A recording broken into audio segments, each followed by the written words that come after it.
너희가 무엇을 보려고 광야에 나갔더냐? 오늘 함께 마주하고 싶은 예수님의 질문은 이것입니다. 다시 한번 소리내서 읽어보겠습니다. 너희가 무엇을 보려고 광야에 나갔더냐? 이 질문은 흔들리는 믿음에 위로와 확신을 주기 위한 말씀이었습니다. 오늘도 우리에게 무엇을 위해서 광야에 나갔는지 다시 한번 기억하게 하시는 주님의 위로가 있기를 바랍니다. 광야는 은혜의 자리입니다. 광야는 믿음의 자리입니다. 하나님의 인도하심을 받고 말씀을 듣고 새 힘을 얻는 자리가 광야였습니다. 그래서 하나님의 사람들은 광야로 나가는 것을 두려워하지 않습니다. 왜냐하면 그 광야길로 인도하시는 분이 하나님이시기 때문입니다. 출애굽한 이스라엘 백성들은 광야로 가야만 했습니다. 지쳐버린 엘리야도 광야로 가야 했습니다. 그러나 거기서 그들은 생수를 마셨고 만나를 먹었고 말씀을 들었고 새 힘을 얻을 수 있었습니다. 무엇을 보려고 광야에 나갔더냐? 사람들이 광야로 나간 이유는 선지자를 만나기 위해서였고 그 선지자는 다름 아닌 세례 요한이었습니다. 요한 스스로가 말했습니다. 요한복음 1장 23절에 이르되 나는 선지자 이사야의 말과 같이 주의 길을 곧게 하라고 광야에서 외치는 자의 소리로라 하니라. 이제까지의 선지자들이 앞으로 오실 메시아, 언젠가 오실 예수님을 전했다면 세례 요한은 이미 우리 가운데 오셔서 우리 가운데 살고 계시고 우리와 함께 호흡하시는 말씀이 육신이 되어서 우리 가운데 이미 와 계시는 그리스도를 전하는 선지자였습니다. 세례 요한이 그리스도를 증거했습니다. 많은 사람들에게 물로 세례를 주면서 이제 곧 오셔서 성령과 불로 세례를 주실 예수님을 증거했습니다. 그는 정말로 광야에서 외치는 자의 소리가 되어서 회개하라 천국이 가까이 왔느니라 전하였습니다. 이 외침을 듣고 온 유대에서 요단강 주변에서 많은 사람들이 세례 요한을 만나러 광야로 나갔습니다. 그리고 그 앞에 죄를 자복하기도 하고 요단강 물에서 세례를 받기도 했습니다. 세례 요한을 만나려고 광야까지 온 사람들 중에는 바리새인들도 있었습니다. 서기관들도 있었습니다. 사두개인들도 있었습니다. 그런데 그들을 향해서 요한은 독서를 퍼부었습니다.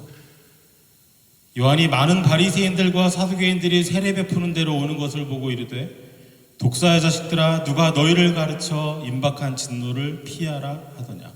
당시 사회에서 누가 감히 바리새인들에게 사두개인들에게 이런 말을 할 수 있었을까요?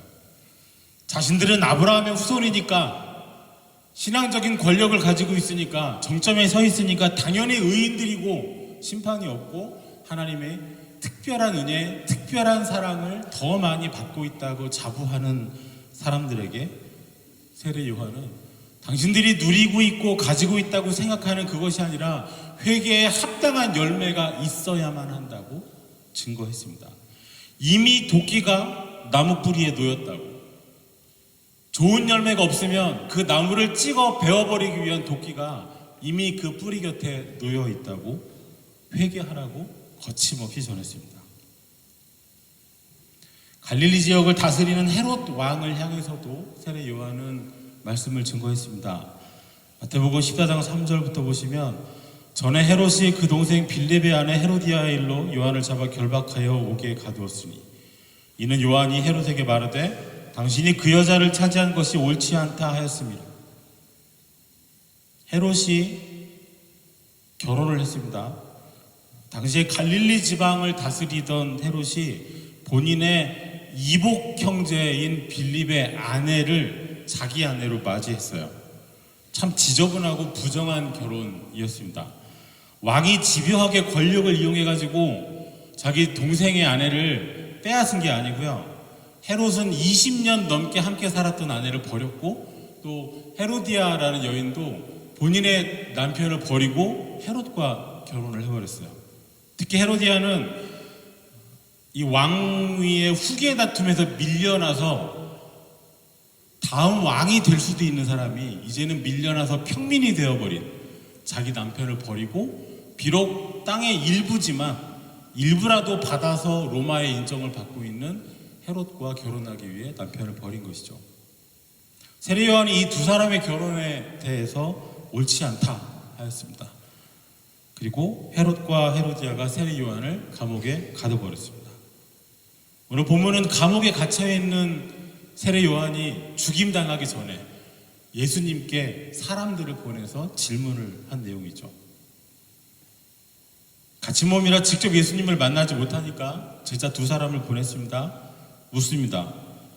예수께 여짜오되 오실 그이가 당신이오니까 우리가 다른 이를 기다리오리까. 그리스도께서 오셔서 성령과 불로 세례를 주실 것이라고, 예수님을 두고 세상 죄를 지고 가는 어린 양이라고 말했던 그 세례 요한이 이제는 지금은 예수님께 묻고 있어요. 예수님, 당신이 정말 우리가 기다렸던, 내가 기다렸던 바로 그분이 맞습니까? 당신이 정말 메시아가 맞나요? 혹시 아니라면 우리가 다른 일을 또 기다려야겠습니까? 지금 묻고 있는 거예요. 세례 요한은 예수님이 공생애를 시작하시면 모든 것을 다 바로잡으실 것으로 기대를 했습니다. 도끼가 나무뿌리에 놓였다고 했잖아요. 이제 예수님이 요단강에서 세례를 받으시고 성령이 비둘기같이 임하시고 이제 말씀을 증거하시고 하나님의 아들로서 이 땅에 오시는 하나님으로서 사역을 시작하시면 그야말로 그 도끼를 집어들고 열매 맺지 아니하는 합당한 회개의 열매가 없는 바리새인들, 사두개인들, 그리고 로마의 지배까지 다 찍어내실 것을 기대했어요. 하지만 예수님께서 하시는 일은 병자들을 고쳐주시고 귀신 쫓으시고 사람들을 먹이시는 일이었습니다. 그 사이에 세례 요한 자신은 감옥에 갇혀버렸고 이제 언제 죽을지 알지 못하는 상황이 돼버렸어요. 그래서 예수님께 묻습니다. 사람을 보내서 주님이 정말 내가 기다렸고 내가 말했던 그분이 맞으십니까? 혹시 아니라면 내가 또 다른 분을 기다려야 합니까? 주님께 드리는 세례 요한의 질문은 참 애절한 것이죠. 5절 말씀에 맹인이 보며 못 걷는 사람이 걸으며 나병 환자가 깨끗함을 받으며 못 듣는 자가 들으며 죽은 자가 살아나며 가난한 자에게 복음이 전파된다 하라. 예수님께서는 아니다, 내가 그가 맞다 이런 말씀하지 않으셨어요. 다만 눈먼 자가 다시 눈을 뜨고 나병 환자가 고침을 받고 귀머거리가 다시 듣고 죽은 자가 살아나고 가난한 자에게, 흑암에 있는 자들에게 빛이 비추어진다고, 복음이 전해진다고 말씀하셨습니다. 비록 세례 요한이 바랬던 것처럼 나무 뿌리에 놓여있는, 열매 없는 나무 뿌리에 놓여있는 그 도끼가 휘둘러지고 그들이 찍혀나가고 불태워지는 일은 일어나지 않지만은 이사야가 예언했던 메시아가 오시면 일어날 일들, 눈먼 자가 눈을 띄고 귀머거리가 다시 듣는 바로 그 일이 지금 일어나고 있다고 예수님 말씀하셨어요. 그러니까 주님께서 하시는 말씀은 세례 요한에게 지금 내가 기대한 대로 도끼가 휘둘러지고 열매 없는 나무가 찍혀 불태워지는 것은 아니지만 이사야가 예언했던 장차 메시아가 오시면 일어날 일들이 지금 일어나고 있다고 알려주시는 거죠. 오실 그이가 당신이 맞습니까? 묻는 세례 요한에게 너는 틀리지 않았다고, 너는 올바른 사역을 했다고 예수님께서 말씀하시는 것이죠. 여러분, 우리에게도 이런 위로가 있는 것을 믿으시기 바랍니다. 주님 주신 사명대로 살아요. 시키는 대로 순종도 합니다. 외치는 자의 소리가 돼서 광야 같은 삶을 살기도 해요. 하지만 현실은 비참해질 수 있죠. 세례 요한의 처지가 어떤가요? 회개하라고 외쳤고 독사 자식들 하라고 외쳤고 감히 그 지역을 지배하는 왕을 향해서도 당신은 잘못했다고 하나님의 사람으로서 당당하게 말했어요. 하지만 그가 겪고 있는 일은 감옥에 갇혔어요. 무력해요. 믿음마저도 흔들리기 시작합니다. 그런 요한을 향해서 예수님은 너는 틀리지 않았다고, 이것이 참된 위로일 것입니다. 우리 삶의 자리에 여전히 말씀이 이루어지고 있다는 사실을 확인할 수 있는 것, 그것이 가장 큰 위로 아닐까요?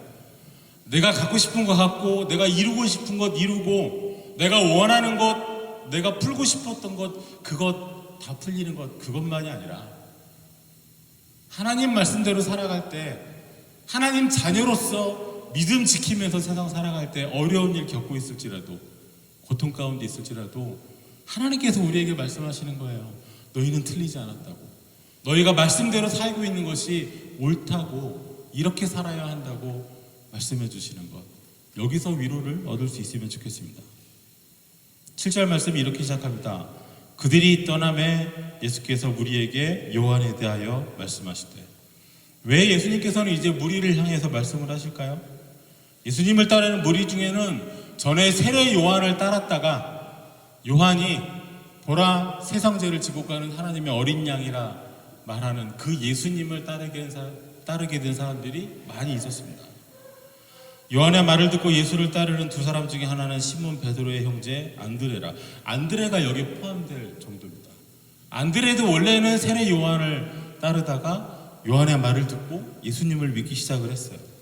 그런데 그 세례 요한이, 예수님 믿으라고 했던 그 세례 요한이 예수님한테 사람을 보내서 당신이 그분이 맞습니까? 라고 물어보고 있어요. 나한테 예수 믿으라고 한 사람이, 나한테 신앙생활을 해야 된다고 말해줬던 그 사람이 예수님 향해서 당신이 메시아가 맞습니까? 라고 물어보고 있는 거예요. 그 모습을 보고 들은 사람들 마음이 어떻게 되겠습니까? 흔들릴 수밖에 없잖아요. 그래서 예수님은 세례 요한을 향해서 지금 이사야가 예언한 대로 이루어지고 있으니 잘하고 있는 것이라 말하시는 예수님께서 이제 이 무리들에게 세례 요한은, 너희가 광야에 나가서 만났던 그 세례 요한은 지금 비록 죄인이 되어서 감옥에 갇혀 있지만은 그가 참된 선지자가 맞다라고 증언해 주시죠. 7절에서 9절에 있는 말씀을 다시 한번 볼까요? 너희가 무엇을 보려고 광야에 나갔더냐? 바람에 흔들리는 갈대냐? 그러면 너희가 무엇을 보려고 나갔더냐? 부드러운 옷 입은 사람이냐? 부드러운 옷을 입은 사람들은 왕궁에 있느니라. 그러면 너희가 어찌하여 나갔더냐? 선지자를 보기 위함이었더냐? 옳다. 내가 너희에게 이르노니 선지자보다 더 나은 자니라. 여기 말씀하신 갈대는요, 광야 나가는 길에 그저 보기 좋게 흔들리는 사람들이 액자에 담아놓을 만한 사진 찍는 그런 갈대가 아니고 헤롯을 가리키는 말이었습니다. 이 당시 나온 헤롯이 만든 동전을 보면 그 동전 뒤에 갈대가 찍혀져 있어요. 로마 사람들 흉내낸 거죠. 로마 황제들은 동전을 만들면 뭘 새깁니까? 자기 얼굴 새기잖아요. 근데 유대인들은 형상을 새기지 않잖아요. 그래서 유대인들의 심기를 거스르지 않기 위해서 헤롯이 유대인들을 다스려야 되니까 차마 자기 얼굴은 못 찍고 거기다가 본인을 상징하는 갈대를 거기다 치고 놨었습니다. 그러니까 바람에 흔들리는 갈대와 왕궁에 있는 부드러운 옷 입은 사람들이 누구겠어요? 세례 요한을 가둔 사람들이잖아요. 비록 지금 요한이 헤롯과 또 부당한 결혼을 한 헤로디아에게 미움받아서 갇혀있지만은 요한은 죄인이 아니라, 믿지 못할 의심 가운데 있는 사람이 아니라 선지자이고 오히려 선지자보다 더 나은 사람이라고 예수님께서 증언해 주시는 거예요. 세례 요한에 대한 예수님의 증언이 계속 이어집니다. 기록된 바 보라, 내가 내 사자를 내 앞에 보내노니 그가 내 길을 내 앞에 준비하리라 하신 것이 이 사람에 대한 말씀이니라. 성경에 기록된 그 사람이 바로 이 사람이라고. 이 말씀 말라기 3장 1절을 봐야 됩니다. 만군의 여호와가 이르되 보라, 내가 내 사자를 보내리니 그가 내 앞에서 길을 준비할 것이요 또 너희가 구하는 바 주가 갑자기 그의 성전에 임하시리니 곧 너희가 사모하는 바 언약의 사자가 임하실 것이라. 세례 요한이 바로 말라기에 예언되어 있는 그 선지자라는 것이죠. 또 있습니다. 모든 선지자와 율법이 예언한 것이 세례 요한까지라고 하셨어요. 그러니까 세례 요한이야말로 이제는 구약 시대가 끝나고 예수님 오시는 새로운 은혜의 세계가 열리는 그 기준점이 되는 사람이라는 것이죠. 더 있습니다. 만일 너희가 즐겨 받을진대 오리라 한 엘리야가 곧 이 사람이라. 같은 말라기 4장에 있습니다. 보라, 여호와의 크고 두려운 날이 이르기 전에 내가 선지자 엘리야를 너희에게 보내리니 그가 아버지의 마음을 자녀에게로 돌이키게 하고 자녀들의 마음을 그들의 아버지께로 돌이키게 하리라. 돌이키지 아니하면 두렵건대 내가 와서 저주로 그 땅을 칠까 하노라 하시니라. 엘리야는 열왕기 시대 사람이잖아요. 아합 왕 때 사람이잖아요. 하지만 다시 그와 같은 일을 하는, 그와 같은 능력의 선지자가 다시 올 것이라는 것이죠. 그가 바로 세례 요한이었습니다. 심지어 예수님께서 여자가 낳은 사람 중에 가장 큰 사람이 세례 요한이라고 하셨습니다. 세례 요한에 대해서 의심을 거두라고. 비록 지금 이 사람이 감옥에 갇혀서 예수님 향해서 예수님 당신이 그분이 맞습니까? 라고 물어보고 있지만, 이 사람, 너희가 광야까지 가서 만났던 이 사람은 하나님께서 말씀하신 그 선지자가 맞다고 하시는 것이죠. 여기 한 가지 조심해야 될 부분이 있습니다. 지금 예수님께서 의심하고 불안해하는 무리를 붙잡고 변명하고 설득하시는 게 아니에요. 얘들아, 흔들리지 마. 이 사람이 그 사람 맞거든? 괜찮아, 잘하고 있는 거야. 이게 아니에요. 세례 요한에 대해 하시는 말씀이 어떻게 끝이 나나요? 15절에 귀 있는 자는 들을지어다. 변명이나 설득이 아니잖아요. 오실 그이가 당신이 맞습니까? 이 한마디는 사실 많은 사람들을 불안과 의심으로 몰아넣기에 충분한 말입니다. 복음은 실패하는 것 같아요. 믿음이 패배하고 있는 것 같습니다. 그러나 지금 말씀이 이루어지고 있는 중입니다. 세례 요한이 생각했던 일들은 일어나지 않았지만은 이미 이사야가 예언했던 그 사건들이 일어나고 있고, 비록 그가 감옥에 갇혀서 오실 그이가 당신이 맞습니까? 라고 묻고 있지만은 말라기가 예언했던 바로 그 주의 사자가 오리라 한 엘리야가 이미 이 땅에 와 있습니다. 하나님의 말씀이 이루어지고 있을 때 주님의 뜻이 우리 사이에서 하나하나 이루어지고 있는 현장은요, 사실 우리한테는 행복하고 평안이 아닐 수도 있어요. 하나님의 뜻이 이 땅에 이루어지기를 바라시죠? 바라시죠? 뜻이 하늘에서 이룬 것 같이 땅에서도 이루어지다 원하시죠? 그런데 그 뜻이 이루어질 때 우리한테는 불리할 수도 있어요. 오히려 그 뜻 이루어지는 가운데 믿음의 사람들은 더 어려울 수도 있고, 더 외면당할 수도 있고, 아무도 믿는 사람들의 말을 받아주지 않고 공감해주지 않는 외로움 속에 떨어질 수도 있습니다. 분명히 하나님의 계획대로 말씀대로 이루어지고 있는 중이에요. 하지만 눈앞에 있는 현실은 더 불안하고 더 참혹하고 더 믿기 어렵습니다. 상황은 점점 나빠질 거예요. 이제 얼마 안 있으면 세례 요한은 헤롯이 벌인 술잔치에서 헤로디아의 딸인 살로메가 춤을 추고 네 소원이 무엇이냐 약속했던 대로 헤로디아가 딸을 시켜서 일을 꾸미죠. 그래서 결국은 세례 요한의 목을 잘라서 쟁반에 담아서 갖게 되죠. 그리고 세례 요한의 목을 베라고 했던 바로 그 헤롯이 이제 또 얼마 안 있으면 예수님이 잡히시고 고초당하시고 신문 받으실 때 만나게 되는 바로 그 헤롯입니다. 다 도망칠 겁니다. 베드로마저도 예수님을 모른다고 3번이나 부인하는 순간이 곧 다가올 겁니다. 그러나 이 모든 불안하고 믿음이 쓸모없어 보이고 헛된 것 같은 이 모든 일들이 사실은 하나도 빠짐없이 하나님의 계획 가운데 있고 하나님의 뜻이 이루어지고 있다는 것이죠. 믿음이 약해질 만한 이유가 너무나 많은 세상이죠. 사람들은 신앙에 대해서 잘 공감해주지 않습니다. 우리가 처음 광야에 나가서 보고 듣고 진리를 마주하고 믿음을 가졌던 그 믿음이 과연 옳은 것인지 같이 이야기를 주고받고 확신할 수 있는 사람 만나기가 참 어려운 세상입니다. 오늘 우리가 읽은 사건은 마태복음 11장에도 있고 누가복음 7장에도 있어요. 그런데 두 복음서 모두 이 사건의 끝에 공통적으로 기록한 말씀이 이 세대를 무엇에 비유할까 하는 예수님 말씀입니다. 마태복음 11장 16절부터 이 세대를 무엇으로 비유할까? 비유하건대 아이들이 장터에 앉아 제 동물을 불러 이르되 우리가 너희를 향하여 피리를 불어도 너희가 춤추지 않고 우리가 슬피 울어도 너희가 가슴을 치지 아니하였다함과 같도다. 이 말씀은 신약시대의 아이들이 놀이문화를 빗대서 하신 말씀입니다. 합니다. 피리를 불면 춤을 추는 건 결혼식 놀이랍니다. 결혼식에 신랑 신부가 있고 한쪽에서 여자아이들이 연주자들처럼 피리를 불면 신랑 친구 역할을 맡은 남자애들이 이 역할 놀이 안에서 춤을 춰야 되는 겁니다. 그런데 안 한대요.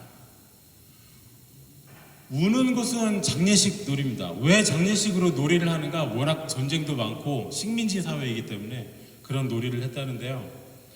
누군가 이제 남자아이가 그런 역할을 맡는 거예요. 전쟁터 나가서 장렬하고 숭고하게 전사해요. 그러면 모두가 주목하는 장례식이 이루어지고 그 죽음을 슬퍼하면서 그 곁에서 우는 역할을 하는 친구들이 나와야 하는 거죠. 그런데 안 해요. 이걸 하자 해도 안 하고 저걸 하자 해도 안 해요.